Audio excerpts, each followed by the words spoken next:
Hi,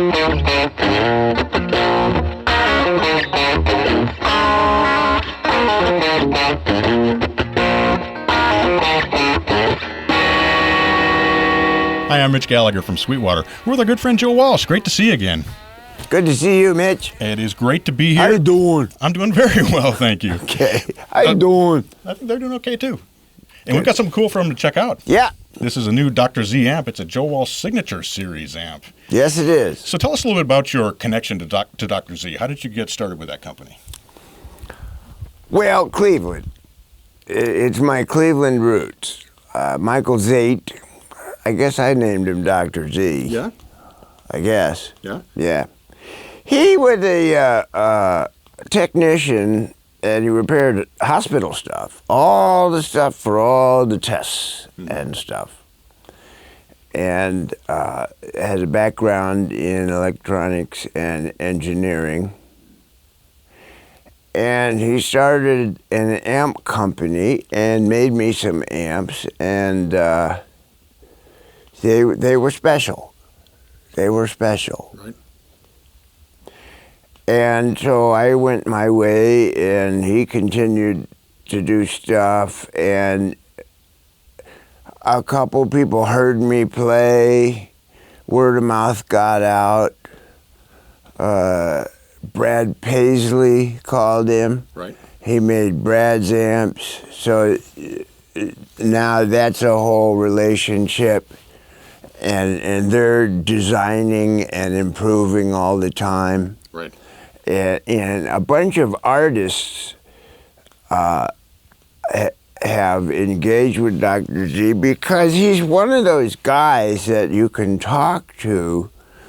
He knows the electronic part of it, but you can tell him that it's a little bit too green. Right. And I needed a little more orange in there. Right. And he goes, okay, you know? Right. And us guitar players, you know, it's hard for us to say, well, we've got a 10K resistor in there, and I think I need an 8.2. Right. We will know that, Right. yeah. Right. But he knows that, and he knows what that will do. And I have found him to be wonderful at that. Describing to him your frustration with something that's almost right, but Right. And he says, well, let me think on it. And so I've done that a couple times. Right. And okay, so then Fender put out the 310 Bandmaster, right? Mm-hmm. And that's always been a special amp to me. I had a 59 310 Bandmaster, and it's really special. Sure. It's not a main one, you know, I mean, it's not the legendary one, but it's one that people know about. Nothing else sounded like it. Mm-hmm. And I gave mine to Peter Townsend. Peter Townsend was getting away from the Tommy opera, which was P90 pickups and high watt amps. Mm-hmm. And he was in the studio and he was kind of frustrated about inventing a new thing because he was done with Tommy. And although that worked great, the high watts worked great for Tommy, you know, he wasn't getting off with it to write music besides Tommy. So I gave him my 310 Bandmaster, and if you listen to Who's Next, that's a 310 Bandmaster. Okay. And there's just something about it. So I was talking with Z, and this new 310 Bandmaster came out that Fender made, and I got nothing against Fender. I love Fender, but it wasn't the same. Okay. It wasn't as I remember. Mm-hmm. a 310 Bandmaster. We started talking about why, right? Mm-hmm. Why? What did they do? And so he went and researched a 310 Bandmaster, and we found out some amazing stuff about it. And so he and I talked it through top to bottom and put together this, Okay. which is a 310 Bandmaster based on the 59 Tweed. I'm going to step back so you can actually see it here. And there's some design things. Let me say this. In the old days, the amp makers, whatever they had, they used. Right. Right? Sure. And they experimented a lot. And some stuff worked, and some stuff didn't. And the stuff that worked is the stuff we all love. Right. Like a 5E3 circuit, you know, all the circuits. The classics. Yeah, the classics. Right. Yeah, Right. yeah. That stuff worked. And, of course, some of the stuff didn't work. And there's mods for everything that people have found because of design flaws and all that. So this is a magic circuit that we dissected and researched and re-put back together. And one thing about it is that, and the other thing is that everything that I know and everything that I've talked to Dr. Z about and everything that I know about playing live and getting an amp that will work Right. For all music, pedals, single coil, double coil, all of that. Right. This is it. Okay. This is it. And so I put my name on it. Nice. And I don't put my name on everything. That is a strong endorsement. Yeah. So did he go back and get an original vintage amp and build off of that, or was he working more off the circuits, or were you involved at that stage? All of that. All of that. But, you know, he knows who built the parts. Right. He knows who the manufacturers were. And that's a big thing, finding out who made the speakers and who made the transformers and all that. He knows all that. Right. So, for example, the output transformer is a triad, and they built 4-ohm speakers for Leo Fender, a bunch of them. And he used those for Tweed amps, and for the 310 Bandmaster, he used a 4-ohm transformer, but it's 310s, 3 8-ohm speakers. Okay. So you're seeing about 3 ohms Right. impedance. It's screwy. Right. And that was one of the things, that it's magic. It's a mismatch there.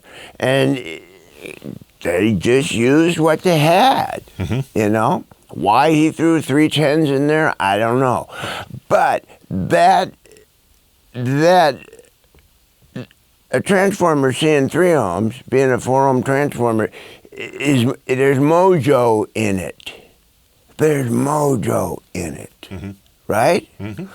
Also, one of the great amps was the Blues Breakers. Right. 30-watt Marshall with 2 12s. Blues Breakers that, you know, the John Mayall album, Blues Breakers, everybody knows. Sure, the Clapton tone on that it. sound, Yeah. that Clapton tone. Mismatch. Fox had output transformers that were a couple thousand ohms off of what the power tubes liked, because that's what they had. I think they were designed for 6L6s, and they were using EL34s or something. Sure. But Z found that out. And that mismatch had a lot to do with that mojo of that Blues Breaker sound. Right. it's not exactly right mathematically. Sure. Right. You know? Right. Yeah, an Yeah. engineer wouldn't do that. Right. Right. But that's what they had on the shelf. Sure. So that's what they grabbed. I got one input. This is a 2-channel amp. You know, most guitar players will double up. They'll go from input 2 to input 1 of the second channel. Right. And bring the second channel up. Right? I should be looking at you, but I'm looking at That's him. okay. We're having a conversation. Yeah. It's all So good. that's already wired in here. Okay. Okay? You don't have to do that because there's a resistor,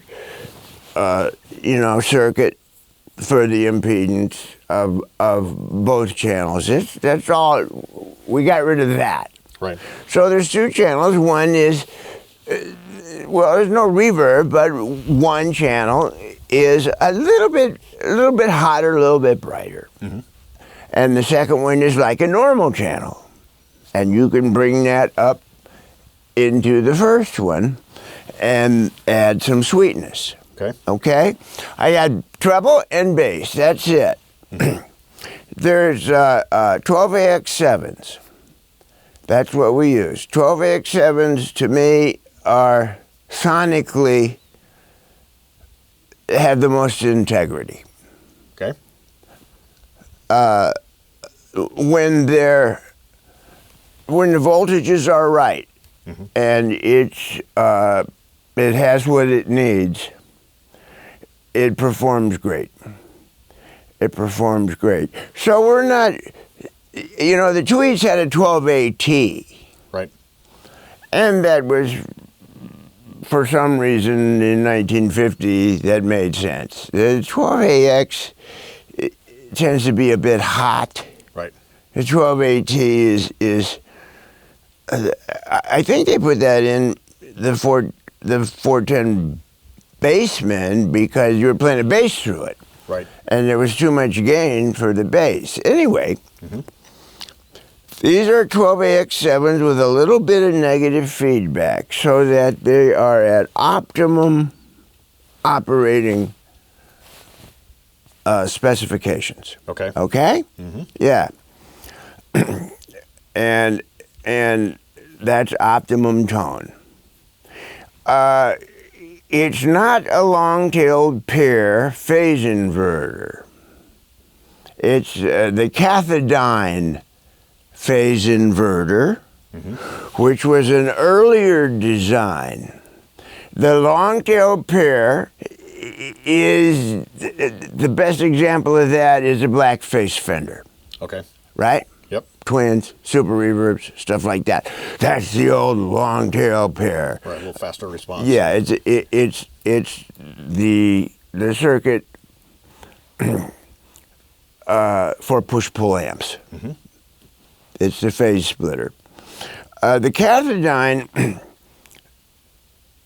isn't as efficient as the long-tail pair, but the harmonic content is beautiful. Yeah. Right? Right. Right. Is that what was in the original? Yeah. Okay. Oh, yeah. Yeah, the 50s design, Yeah. was the cathodiene, and the long-tailed pair came along, came later, like blackface. Okay. 5881s are the output tubes. And the reason for that is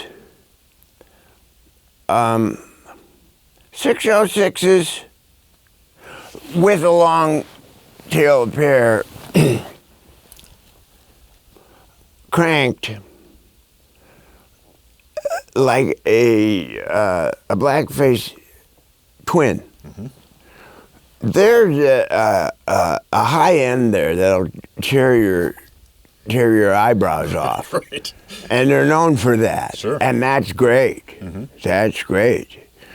The 5881s don't have that high end boost. Right. They're more linear. They're more linear. I didn't want to get into that. So what I got is 12AX7s into the tone circuit. There's a treble in the bass because we're not messing with the 12AX7s. They're working at optimum efficiency. Right? Right. And that's a beautiful thing. Mm-hmm. Into the cathodione phase inverter, which is your harmonics are being paid attention to. Right. Right? Right. Into an output transformer that has that little mismatch that has the Blues Breakers sweetness, that Clapton Blues Breakers amp tone. And on the other end, for some reason, the 310s at 3 ohms and the transformer being a 4 ohm, Triad built it just like they built the ones for the 59. Okay. Dr. Z said, build me that. Mm-hmm. And for some reason, I'm telling you, there's mojo in that. Right. And that was one of the just happened, mismatch of parts and stuff that worked. Mm-hmm. And so this is a magical amp. Nothing is souped up. The power supply it's well filtered. It's well filtered. We didn't do a whole lot with the power supply. There's no real sag. Okay. You know, Mm-hmm. It's a 5A or 4. There's no real sag like a 5Y3 or like that, where the voltage comes down, and that's the sweetness you like. Sure.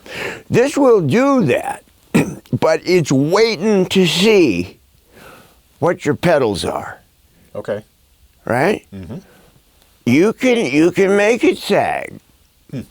It's waiting to see how much overdrive you're feeding it, how much distortion, what are you going to do? What do you got? Show me what you got.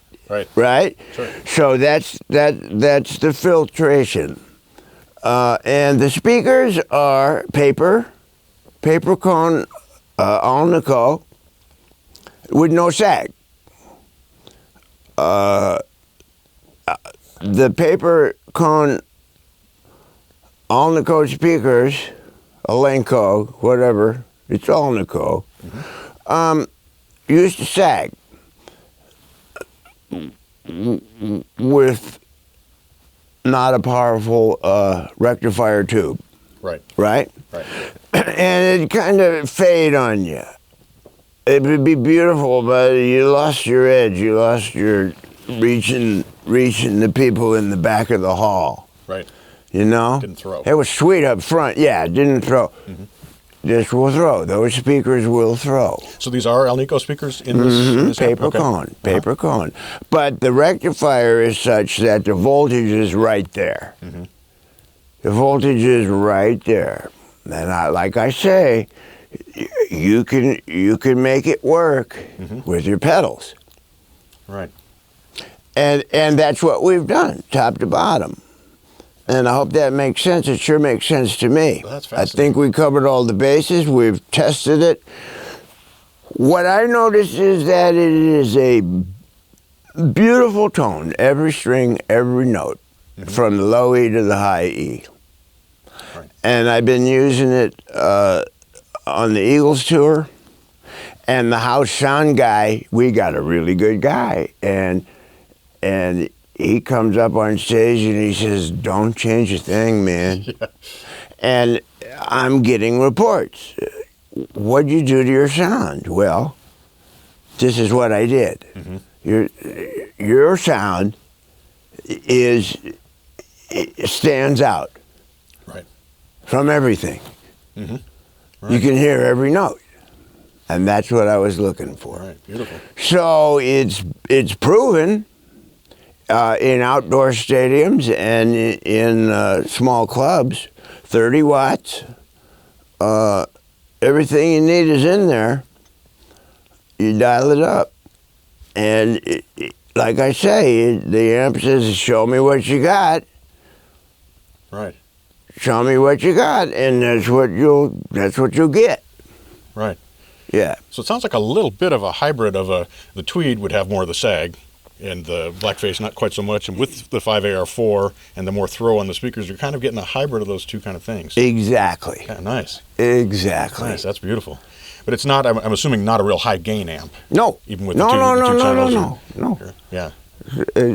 Not at all. And so you drive it harder with your pedals. Drive it harder with your pedals, or turn it up, and play hard. It'll keep up with you. Mm-hmm. Right? Right. Yeah. Nice. I mean, it's not. It already sounds sweet. It's not going to sound sweet and then like run out of steam. Right. Right. Do you find it works better with humbuckers or single coils? You mentioned that it works with both, but do you prefer one or the other with it? No. Mm-hmm. Nice. No, I think we've covered all the bases. That's why you've got the two channels linked up. Sure. Linked up. Right. You wanna bring that second channel up for a single coil. Okay. You just bring that up, and you'll bring up all the sweetness. So it won't be thin, it won't be tinny. Right. Right. And with a double coil, that single channel pretty much does it. Mm-hmm. Pretty much does it. Great. With the humbucker. Right. Right. So this is the Z Master. Mm-hmm. Is the amp. It's part of the Joe Walsh Signature Series. Now, the Joe Walsh Signature Series, does that mean we're going to see more amplifiers from Dr. Z with your name on them? Well, yeah. I mean, we know this works. Mm-hmm. And we're just going to put this out there. And this is everything that Dr. Z knows and everything that I know with research and lots of love for all the old great amps. This is everything we know, the best of all of that. And we'll put this out there, and I think it'll be a special amp, and we'll see where it goes. Right. Sure. I'm waiting to get feedback from the people that buy it. Right. And we'll have a look at that, and maybe we'll build something else. Sure. Well, this is super exciting. I can't wait to plug I into thank Sweetwater for giving us this shot. Absolutely. You guys have never let me down, and you guys are good to the manufacturers. Sweetwater's the hub as far as I'm concerned. Well, thank you for saying so. I appreciate that. You need something, you got it. Your guys, when I get a guitar at Sweetwater, it comes set up perfect. And I think you're the people to distribute this. Well, we can't wait. We can't wait to get it out there and get it in the hands of players. It's going to be fun to hear what people do with it. Good. So I'll take a break and hook up a couple guitars and play a little bit, and you can put that in your camera. Awesome. And beautiful. Thanks, everybody. Thanks for listening, and I hope you like the amp. Thanks. Great. Thank you, Joe. Sure. And thank you for joining me. I'm Mitch Gallagher from Sweetwater with Joe Walsh.